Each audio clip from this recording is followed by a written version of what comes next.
ஆண்டவரும் இரட்சகருமாகிய இயேசு கிறிஸ்துவின் நாமத்தினாலே உங்களை நான் வாழ்த்துகிறேன்.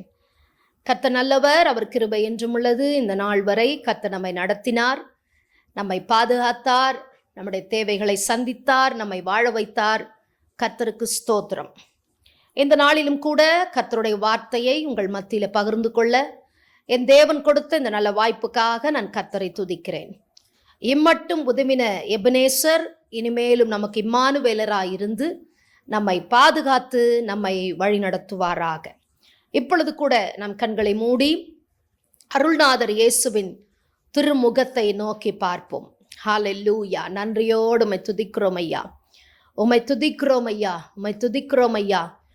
என்னுள்ளம் தேவன் பால் பொங்கி வழியுதே, ஏசன்னை ரட்சித்தார் நான் ஆடி பாடுவேன். எவரும் அறியாரே என்னுள்ளம் பொங்குதே, என்னுள்ளம் பொங்கி பொங்கி பொங்கி பொங்கி வழியுதே.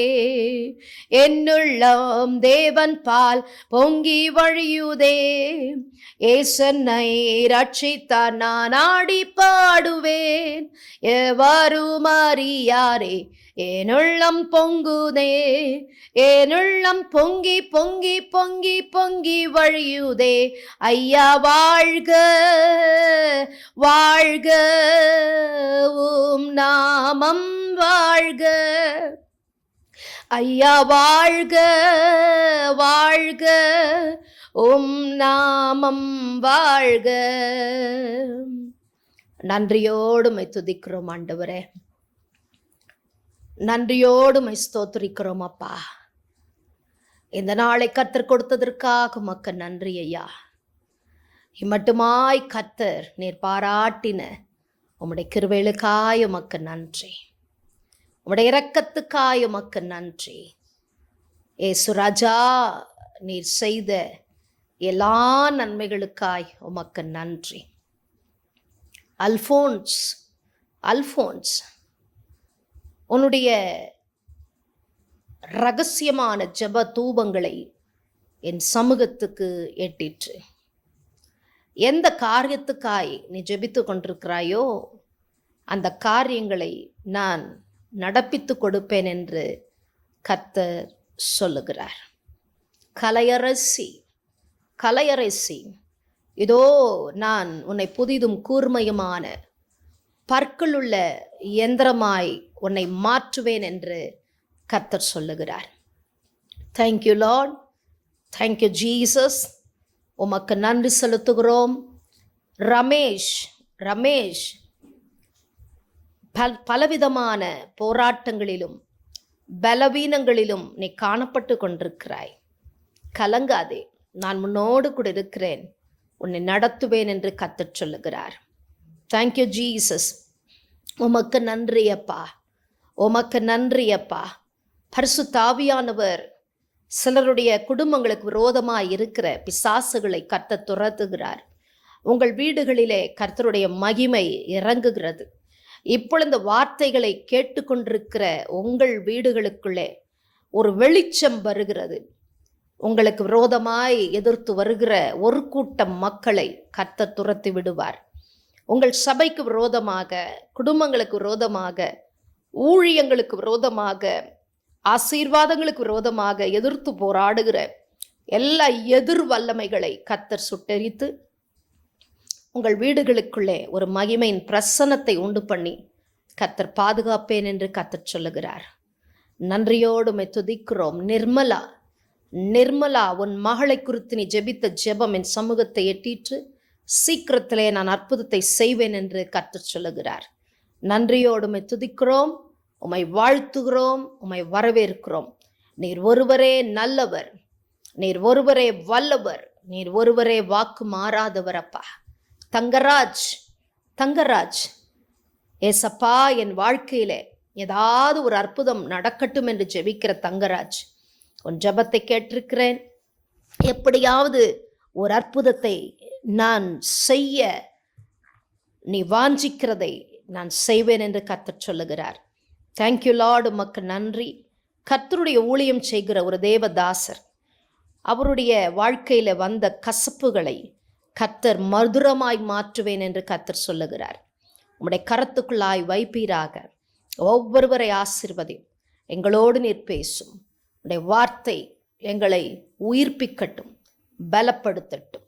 இயேசுவின் நாமத்தில் ஜெபிக்கிறோம் எங்கள் ஜீவனுள்ள நல்ல பிதாவே. ஆமேன், ஆமேன், ஆமேன். கர்த்தருடைய நாமம் மகிமைப்படுவதாக. இந்த நாளிலும் கூட கர்த்தர் நமக்கு கொடுக்கிற வார்த்தையானது மத்தேயு சுவிசேஷம் 9ஆம் அதிகாரம் 29ஆம் வசனம். அப்பொழுது அவர்களுடைய கண்களை அவர் தொட்டு உங்கள் விசுவாசத்தின்படி உங்களுக்கு ஆகக்கடவது என்றார். உடனே அவர்களுடைய கண்கள் திறக்கப்பட்டது. என் அன்பு தேவ பிள்ளைகளே, இந்த நாளிலே கர்த்தர் சொல்லுகிறார், உங்கள் ஆவிக்குரிய கண்கள் திறக்கப்படும்.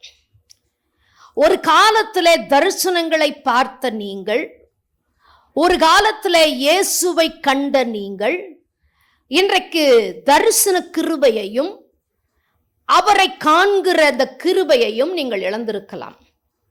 கர்த்தர் சொல்லுகிறார், உன் ஆவிக்குரிய கண்களை நான் திறக்க போகிறேன்.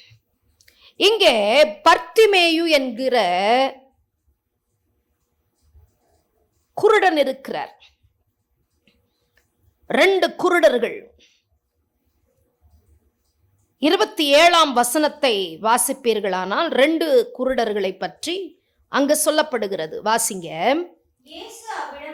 இயேசு அவ்விடம் விட்டு போய் 2 குருடர் அவர் பின்னே சென்று, தாவீதின் குமாரனே எங்களுக்கு இறங்கும் என்று கூப்பிட்டார்கள். அவர் வீட்டுக்கு வந்த பின் அந்த குருடர் அவரிடத்திற்கு வந்தார்கள். இயேசு அவர்களை நோக்கி, இதை செய்ய எனக்கு வல்லமை உண்டு என்று விசுவாசிக்கிறீர்களா என்று கேட்டார். அதற்கு அவர்கள், ஆம் விசுவாசிக்கிறோம் ஆண்டவரே என்றார்கள். இன்றைக்கு உங்களை பார்த்து கர்த்தர் கேட்கிறார், இதை நான் செய்வேன் என்று நீ விசுவாசிக்கிறாயா? இது உன் வாழ்க்கையில நடக்கும் என்று நீ விசுவாசிக்கிறாயா? இங்க 2 குருடர்கள் இயேசுவை கண்டு, அந்த வழியாய் போகிற இயேசு அவரை பார்த்து சத்தமிட்டு கூப்பிடுறாங்க, தாவீதின் குமாரனே எனக்கு இறங்கும், தாவீதின் குமாரனே எனக்கு இறங்கும் என்று கூப்பிடுகிறார்கள். இயேசு அந்த குருடர்களை பார்த்து கேட்கிறாரு, இதை நான் உங்களுக்கு செய்வேன் என்று நீங்கள் விசுவாசிக்கிறீர்களா? இன்றைக்கும் உங்களை பார்த்து கர்த்தர் கேட்கிறார், உங்களுக்கு ஒரு சொந்த வீட்டை நான் கொடுப்பேன்னு நீங்க விசுவாசிக்கிறீங்களா? உங்க பிள்ளைகளுக்கு நீங்கள் எதிர்பார்க்கிறபடி ஆசீர்வாதங்கள் வரும் என்று நீங்கள் விசுவாசிக்கிறீர்களா? உங்களை ஊழியத்திலே வல்லமையாய் நான் எடுத்து பயன்படுத்துவேன் என்று நீங்கள் விசுவாசிக்கிறீர்களா? உங்கள் சபைகளிலே ஆத்துமாக்களை நான் கொடுப்பேன் என்று நீங்கள் விசுவாசிக்கிறீர்களா? நீங்கள் இழந்து போன அத்தனையும் உங்களுக்கு திரும்ப 2 கொடுப்பேன் என்று நீங்கள் விசுவாசிக்கிறீர்களா என்று நம்மை பார்த்து கேட்கிறார். அந்த 2 குருடர்களை பார்த்து அவர் கேட்டார். உடனே அந்த குருடர்கள் என்ன சொன்னார்கள்? நாங்கள் விசுவாசிக்கிறோம் ஆண்டவரே. இன்னைக்கு நம்மளும் சொல்ல போறோம், நான் விசுவாசிப்பேன் ஆண்டவரே, நான் விசுவாசிக்கிறேன் அப்பா, நீங்க செய்வீங்க ஆண்டவரே, நீங்க செய்யாம யாருப்பா எனக்கு செய்வா? எனக்கு தாயும் நீரே, தகப்பனும் நீரே, என் அன்பர் நீரே, என் என்பர் நீரே, என் காதலன் நீரே ஆண்டவரே, நீர் எனக்கு கட்டாயம் செய்வீர். ஆகையால் நான் உம்மை விசுவாசிக்கிறேன். என் அன்பு தேவ பிள்ளைகளே, ஊழிய பாதையிலே உடைந்து போய் நீ காணப்படலாம். ஆவிக்குரிய ஜீவியத்திலே நீ உடைந்து போய் காணப்படலாம். உன்னை உற்சாகப்படுத்த ஒருவரும் இல்லாமல் போகலாம். உனக்கு விரோதமாய் குழிகளை தோன்றி வார்த்தைகளினாலே உன் உள்ளத்தை உடைத்து உன்னை புதைத்து வைக்கலாம். இவர்களை பார்த்து ஒரு காலத்தில் பிரகாசித்துக் கொண்டிருந்த நீ இன்றைக்கு சோர்ந்து போய் நீ காணப்படுகிறாய். கர்த்தர் சொல்லுகிறார், உன் கண்களை நான் திறக்க போகிறேன். உன் ஆவிக்குரிய கண்களை நான் திறக்க போகிறேன். ஒரு காலத்தில் தரிசன கிருபை பெற்றுக்கொண்ட உன்னை திரும்பவும் தரிசனங்களை காண்கிறவனாய் நான் மாற்றுவேன் என்று கர்த்தர் சொல்லுகிறார். தரிசன கிருபைகளை நீ இழந்திருக்கலாம். அந்த கிருபையை கர்த்தர் திரும்ப கொடுக்கிறார். உடனே இயேசு அவருடைய கண்களை தொடுகிறார். விசுவாசி போதும் சொன்ன உடனே அவர்கள் விசுவாசித்தார்கள். அவருடைய விசுவாசத்தின்படி உனக்கு ஆக கடவுது என்று அவர் சொன்னார். இன்றைக்கு உங்களை பார்த்து சொல்றாருங்க, உங்க விசுவாசத்தின்படி உனக்கு ஆக கடவுது. ஜீவனும் மரணமும் நாவின் அதிகாரத்தில் இருக்கு. நீ எந்த வார்த்தை நீ உச்சரிக்கிறாயோ, எந்த வார்த்தை நீ சொல்றாயோ, அது அப்படியே நடக்கும். ஜாக்கிரதையாய் உன் வார்த்தை இருக்கட்டும். உன் நாவிலே தேவனுடைய வல்லமை இருக்கிறது. விசுவாசத்தோடு நீ பேசும்போது என் பிள்ளை ஆசீர்வாதமாய் இருப்பான், என் மக ஆசீர்வாதமாய் இருப்பா, என்னுடைய குடும்பம் ஆசீர்வாதமாய் இருக்கும், என்னுடைய ஊழியத்தில் நான் வல்லமையாய் செயல்படுவேன், என் இயேசு என்னை திரும்பவும் எழுந்து நிமிர்ந்து நிற்க பண்ணுவார், நான் அவருடைய பிள்ளை என்ற ஒரு நம்பிக்கை, ஒரு விசுவாசம் உனக்குள் இருக்குமானால், உங்களுக்குள் இருக்குமானால், கட்டாயம் நீங்கள் விசுவாசிக்கிறபடியே உங்களுக்காக கடவுது என்று சொல்லுவார். சொல்லிட்டு சொன்ன மாத்திரத்தில் அவருடைய கண்கள் திறக்கப்பட்டது. இன்றைக்கு உங்க கண்களை கர்த்தர் திறந்து விட்டார். நீங்க இயேசுவை காண போகிறீர்கள், இயேசுவை பார்க்க போகிறீர்கள். யாத்ராகம் புஸ்தகம் 33ஆம் அதிகாரத்துல 11ஆம் வசனத்தை நாம் வாசிப்போமானால், யாத்ராகம் 33:11 வாசிங்க. சிநேகிதனோட பேசுவது போல கர்த்தர் மோசையோட முகமுகமாய் பேசினார்.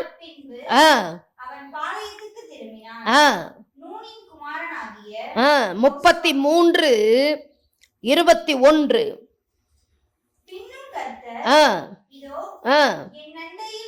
ஒரு இடம் உண்டு, கண்மலையில நில்லு. 20ஆம் வசனம் இப்படி சொல்லுகிறது, வாசிங்க. நீ என் முகத்தை காண மாட்டாய், ஒரு மனுஷனும் என்னை கண்டு உயிரோடு இருக்க கூடாது என்றார். 23ஆம் வசனம், என் கரத்தை எடுப்பேன், அப்பொழுது பின்பக்கத்தை நீ காண்பாய். இயேசுவை காண்போம் என்றால் அவருடைய முகத்தை நம்ம பார்க்க முடியாது. ஏன்னா அவருடைய முகம் சூரியனை போல பிரகாசிக்கிற ஒரு முகம். அவருடைய முகத்தை நம் பக்கமாய் திருப்பும் போது அவருடைய முகத்தில் இருக்கிற ஒளி கதிர்களை நம்முடைய முகத்துல வீச பண்ணுவார். நம்முடைய கண்களை திறந்து விட்டால் நாம் அவருடைய முகத்தை பார்க்க முடியும் என்று நாம் எண்ணிக்கொண்டிருக்கலாம். ஆனால் இங்கே சொல்றாரு, என் பின்பக்கம்தான் நீ பார்ப்ப. ஏன்னா என் முகத்தை நீ பார்த்தனா உயிரோடு இருக்க முடியாது. நிறைய பேர் சொல்லுவாங்க, நான் இயேசுவை பார்த்தேன், நான் இயேசுவை கண்டேன் என்று சொல்லுவார்கள். ஆனால் வேதம் சொல்லுது, அவரை ஒருவரும் பார்க்க முடியாது. ஏனென்றால் வேதம் தெளிவாய் சொல்லுகிறது, ஒருவரும் சேரக்கூடாத ஒளியிலே அவர் வாசம் பண்ணுகிற தேவன். ஒருவரும் காணக்கூடாத ஒளியில் அவர் வாசம் பண்ணுகிற தேவன். படத்துல இருக்கிற ஒரு சிலர் பார்த்தீங்கன்னா ஏசப்பா போட்டோ வச்சிருப்பாங்க, எப்படி இருப்பார், அப்படி இல்லை. ஏசாயா 53ஆம் அதிகாரத்தை வாசித்து பாருங்கள். அவர் அழகும் இல்லை, சௌந்தரியம் இல்லை, நமக்காக அந்த கேடுற்றார், நமக்காக அழகதை இழந்தார். ஆனால் உன்னத பாட்டிலே சூலமித்தியால் வர்ணிக்கிறாள், என் நேசர் முற்றிலும் அழகானவர், அவர் 10,000 பேர்களில் சிறந்தவர். அவருடைய கண்கள் இப்படி இருக்கும், அவருடைய உதடுகள் இப்படி இருக்கும், அவருடைய கைகள் இப்படி இருக்கும், அவருடைய தலை முடி இப்படி இருக்கும் என்று சூலமித்தியாள் தன்னுடைய மணவாளனாகி இயேசுவை வர்ணிக்கிறாள். இன்றைக்கு இயேசு உன்னை பார்த்து சொல்லுகிறார், உன் கண்களை நான் திறக்க வேண்டுமானால், ஒன்று என்னை விசுவாசி, என்னை நம்பு, 2வது துதி, அவரை வர்ணித்து ஸ்தோத்திரம் பண்ணணும், வர்ணிக்கணும். இவ்வளோ தூரம் நம்மை நடத்தின கர்த்தர், இவ்வளோ தூரம் நம்மை பாதுகாத்த கர்த்தரை நம்ம என்னைக்காவது வர்ணிச்சிருக்கிறோமா? அவர் முற்றிலும் அழகானவர், அவர் 10,000 பேர்களில் சிறந்தவர், அவர் தேனிலும் மதுரமானவர். அவரை போல இந்த உலகத்துல ஒருவரும் இல்லை. என் அன்பு தேவ பிள்ளைகளே, நம்முடைய ஆண்டவர் அழகானவர். பாருங்க, உன்னத பாட்டு 5ஆம் அதிகாரத்துல நாம் எடுப்போமானால், 5ஆம் அதிகாரம்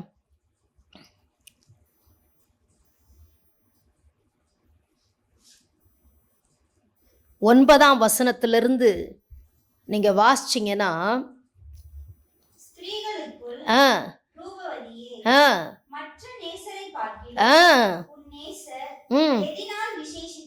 மற்ற நேசரை பார்க்கிலும் உன் நேசர் எதனால விசேஷித்தவர்? ஸ்திரீகள் எல்லாரும் அந்த சூலமித்தியால பார்த்து கேட்கிறாங்க, ஓ மணவாளன், உன் நேசர் முற்றிலும் அழகானவர் சொன்னியே, 10,000 பேர்கள் சிறந்தவர்னு சொன்னியே, என்ன ஸ்பெஷாலிட்டி? உன்னுடைய நேசரை பற்றி கொஞ்சம் சொல்லு, நான் கேட்கிறேன் அப்படின்னு சொல்லும்போது அவள் வர்ணிக்கிறாள். 10-11 வாசிங்க. என் நேசர் வெண்மையும் சிவப்புமானவர், 10,000 பேர்களிலும் சிறந்தவர், தங்கமயமாயிருக்கிறது, தலைமயிர் சுருள் சுருளாயும் காகத்தை போல் கருமயமாயிருக்கிறது. அவருடைய தலை அவ்வளவு அழகா இருக்குது. அடுத்தது, தண்ணீர் நிறைந்த நதிகளின் ஓரமாய் தங்கும் புறா கண்கள். நம்முடைய நேசருடைய கண்கள் புறா கண்கள். சூலமித்தியால் சொல்றா, அவருடைய தலை இப்படி இருக்கும், அவருடைய கண்கள் இப்படி இருக்கும். அடுத்தது பாருங்க, 13ஆம் வசனம், கன்னங்கள், கன்னங்களை பற்றி சொல்றா. அடுத்தது பாருங்க, அவருடைய உதடுகள், அடுத்தது அவருடைய கரங்கள். அந்த வசனங்களை நீங்க அப்புறம் உட்கார்ந்து வாசிங்க. அவருடைய பல் வரிசைகள், அவருடைய கால்கள், அவருடைய வாய் எல்லாம் சொல்லிட்டு 16ஆம் வசனம் வாசிங்க. மதுரமாய் இருக்கிறது, முற்றிலும் அழகானவர், இவரே என் நேசர். இன்றைக்கு நீங்களும் நானும் சொல்ல முடியுமா? நம்முடைய நேசர் யார்? முற்றிலும் அழகானவர், 10,000 பேர்களில் அவர் சிறந்தவர், தேனிலும் மதுரமானவர், 10,000 பேர்களில் சிறந்தவர். இன்றைக்கு நீங்களும் நானும் ஆராதிக்கிற தெய்வம் முற்றிலும் அழகானவர், முற்றிலும் அழகானவர், மூன்றிலொன்றாக ஜொலிப்போர் தேவாதி தேவனானவர் ஒப்பற்ற கல்வாரி நாயகா, கல்வாரி நாயகா, ஏனுள்ளமாட்கொண்டீ என்னை மீட்க மரித்தீ, கல்வாரி நாயகா, கல்வாரி நாயகா, ஏனுள்ளமாட்கொண்டீ என்னை மீட்க மரித்தீ, கல்வாரி நாயகா. நம்முடைய கண்கள் திறக்கப்பட போகிறது. அன்றைக்கு 2 குருடருடைய கண்களை திறந்த தேவன் இன்றைக்கு இந்த வார்த்தை கேட்டுக்கொண்டிருக்கிற உங்கள் கண்களையும் என் கண்களையும் கர்த்தர் திறப்பாராக. யாருடைய கண்களை திறப்பார்? சங்கீதம் 123 அதிகாரம் 2 இப்படி சொல்லுகிறது. 123 சங்கீதம் 2. இதோ வேலைக்காரனுடைய கண்கள் தம்முடைய எஜமான்களின் கைகளை நோக்கி இருக்குமா போலவும், வேலைக்காரியின் கண்களை தன்னுடைய எஜமாட்டியின் கைகளை நோக்கி இருக்கிறான் போலவும், எங்கள் தேவனாகிய கர்த்தர் எங்களுக்கு இரக்கம் செய்யும் வரைக்கும் எங்கள் கண்கள் அவரையே நோக்கி இருக்கிறது. இன்றைக்கு உங்க கண்கள் திறக்கப்படணும்னா நீ மனுஷனை பார்க்க கூடாது, சூழ்நிலை பார்க்க கூடாது, ஆண்டவரை பார். உன்னை அழைத்தவர் யார்? கர்த்தர். என்னை அழைத்தவர் கர்த்தர். நம்மை அபிஷேகித்தவர் யார்? கர்த்தர். நம்மேல் தன்னுடைய கிருபா வரங்களை வைக்கிறவர் யார்? கர்த்தர். பிள்ளைகளை கொடுத்தவர் யார்? கர்த்தர். ஊழியங்களை கொடுத்தவர் யார்? கர்த்தர். இன்றைக்கு ஆண்டவர் சொல்றாரு, இதே தாவீதை போல உன் கண்ணை நான் திறக்கணும்னா தாவீதை போல நீ என்னையே நோக்கி பாரம்மா, என்னையே நோக்கி பாரப்பா. மனுஷனை பார்க்காத, சூழ்நிலை பார்க்காத, ஊழியர்களை பார்க்காத, உனக்கு விரோதமாய் பேசுகிறவளை பார்க்காத, உன்னை அழைத்தவரை நோக்கிப்பார். அப்பதான் உனக்கு இரக்கம் வரும். உன் கண்கள் திறக்கிற தெய்வம் உனக்கு இரக்கத்தை கட்டளிடுவார். அதே சங்கீதம் 121 2 எனக்கு ஒத்தாசை வருகிற பர்வதங்களுக்கு நேராக என் கண்களை நான் ஏறெடுக்கிறேன். வானத்தையும் பூமியும் உண்டாக்கின என் அப்பன் இயேசுவிடத்திலிருந்து எனக்கு ஒத்தாசை வரும். என் கண் உமைய நோக்குகிறதப்பா. முதலாவது எனக்கு இரக்கத்தை கொடுக்குறேன்னு சொன்னீங்க, இப்போ ஒத்தாசை வரும். பணம் அவங்க கொடுப்பாங்களா, இவங்க கொடுப்பாங்களா, அவங்க செய்வாங்களான்னு நம்ம பார்க்க வேண்டிய, வாய் திறந்து கேட்க வேண்டிய அவசியம் இல்லை. வட்டிக்கு வாங்குவோமா, யாராவது கொடுப்பாங்களா? இல்லை. முழங்காலிட்டு உன் கண்களை வானத்துக்கு நேராக உயர்த்தி உனக்கு ஒத்தாசை அனுப்புகிற இயேசுவை நோக்கி பார். உனக்கு பரலோகத்திலிருந்து ஒத்தாசை வரும். சங்கீதம் 20 அதிகாரம் 2 இப்படி சொல்லுகிறது. சங்கீதம் 20:2 சங்கீதம் 20 அதிகாரம் 2 இங்கே சொல்லுகிறார், பரிசுத்த ஸ்தலத்திலிருந்து அவர் உனக்கு ஒத்தாசை அனுப்புவாராக. பரிசுத்த ஸ்தலத்திலிருந்து அவர் உனக்கு ஒத்தாசை அனுப்புவாராக. மனுஷனிடத்திலிருந்து இல்லை, அவரிடத்திலிருந்து உனக்கு ஒத்தாசை வரும். ஆகியால அன்பு தேவ பிள்ளைகளே, நம்முடைய கண்களை திறக்கிறவர் நமக்கு ஒத்தாசை அனுப்புவார், நமக்கு இரக்கத்தை கட்டளிடுவார். ஒரு நாள் சோர்ந்து போகாதீங்க, ஒரு நாள் தளர்ந்து போகாதீங்க, எனக்கு உதவி செய்ய யாரும் இல்லையேன்னு கலங்காதீங்க. கண்களை திறக்கிறவர் கடைசியாய் ஒரு காரியத்தை செய்கிறார், தரிசன கிருபைகளை கொடுக்கிறார். தானியேலின் புஸ்தகத்தில் நீங்க வாசிச்சு பார்த்தீங்கன்னா தானியேலுக்குள்ள தேவர்களுடைய ஆவி இருந்ததாம். பரிசுத்த தேவர்களுடைய ஆவி இருந்தது என்று வேதம் சொல்லுகிறது. உன் கண்கள் திறக்கப்படும் போது பரிசுத்த தெய்வர்களுடைய ஆவி உனக்குள்ள வருகிறது. பரிசுத்த தெய்வர்களுடைய ஆவி உனக்குள்ள வரும்போது ரகசியங்களை கர்த்தர் வெளிப்படுத்துவார். நடக்க போகிறதை கர்த்தர் வெளிப்படுத்துவார். வெளிப்பாட்டின் வரங்களை கொடுத்து உன்னை ஆசீர்வதிப்பார்.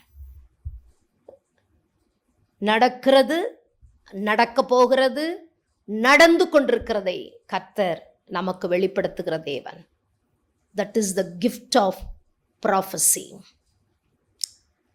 என் அன்பு தேவ பிள்ளைகளே, ஆண்டவர் சொல்றாரு, உன் கண்களை நான் திறந்து விட வேண்டுமானால் மனுஷனை பார்க்காத, சூழ்நிலை பார்க்காத, யாரையும் பார்க்காத, என்னை மட்டும் நோக்கிப்பார். அப்போ உனக்கு இரக்கத்தை கொடுப்பேன். 2வது, உனக்கு ஒத்தாசை வரும். 3வது, வெளிப்பாடுகளை தருவேன். ரெவலேஷன்ஸை கொடுப்பார். தீர்க்க தரிசன வரத்தினாலே நம்மை நிரப்புவார்.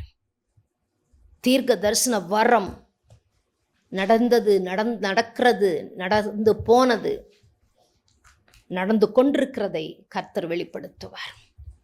என் அன்பு தேவ பிள்ளைகளே, இந்த தீர்க்க தரிசன வரம் நமக்கு இருந்தாதான்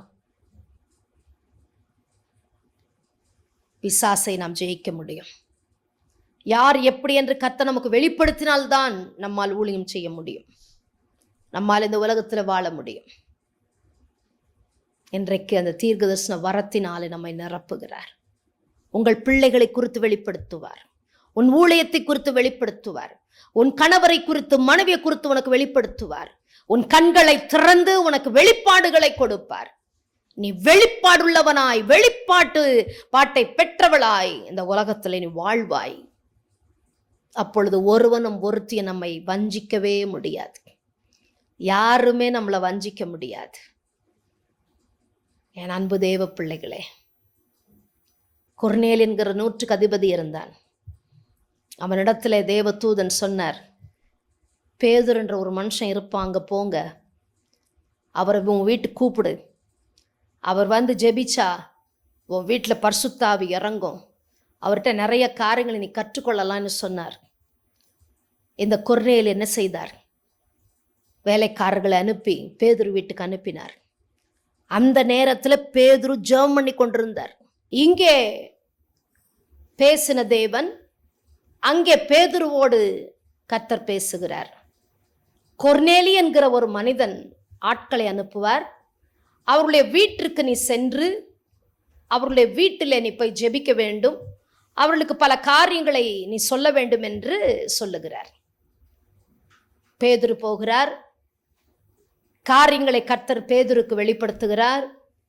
பேதுரு ஜெபிக்கும் போது பரிசுத்த ஆவியானவர் வீட்டுக்குள் இறங்குகிறார்.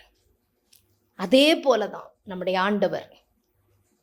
வெளிப்பாட்டின் வரங்களை நாம் பெறுவோமானால் நம்முடைய வீடுகளுக்குள்ளே இருக்கிற எல்லா கிரியைகளை கர்த்தர் அகற்றி பரிசுத்த ஆவியினால் நிரப்புவார். உங்கள் வீட்டிலே பரிசுத்த ஆவியானவர் இறங்குவார். அவர் வந்து உங்கள் வீட்டுக்குள் இருக்கிற எல்லா கிரியைகளை அகற்றுவார். கர்த்தர் உங்களோடு கூட இருந்து உங்கள் கண்களை அவர் திறப்பார். கண்களை மூடி ஜெபிப்போமா? நல்ல பிதாவே, இந்த நல்ல நாளுக்காய் நன்றி. இந்த நாளிலும் கூட உம்முடைய பிள்ளைகளை அப்பா நீர் ஆசீர்வதியும். ஒவ்வொருடைய குடும்பங்களிலே இருக்கிற எல்லா சாபங்கள், பிசாசின் தொல்லைகள் எடுத்து போட்டு உம்முடைய பிள்ளைகளை நன்மையினாலே நிரப்பும். எங்கள் கண்களை திறந்தருளும், எங்கள் ஆவிக்குரிய கண்களை திறந்தருளும். நாங்கள் உம்மை காண, உம்மை தரிசிக்க கிருபை தார். ஆண்டவரே, உம்முடைய பிரசன்னம் பிள்ளைகளை ஆளுகை செய்யட்டும். எல்லா துதிகன மகிமை நீர் எடுத்துக்கொள்ளும். இயேசுவின் நாமத்தில் ஜெபிக்கிறோம் எங்கள் ஜீவனுள்ள நல்ல பிதாவே. ஆமேன், ஆமேன், ஆமேன். கர்த்தர் உங்களை ஆசீர்வதிப்பாராக. கர்த்தர் உங்களோடு கூட இருப்பாராக. May God bless you. God bless you all. ஒவ்வொரு மாதம் முதல் வியாழக்கிழமை இருக்கிற அந்த கூட்டத்திற்கு, செம்மன்பேட்டில் இருக்கிற கூட்டத்திற்கு வாருங்கள். கர்த்தர் உங்களோடு கூட பேசுவார். ஆவியானவர் எவ்வாறானால் இந்த ஊழியத்தை நீங்கள் தாங்கலாம். கர்த்தர் உங்களோடு கூட இருப்பாராக. மே God bless you all. Amen, amen.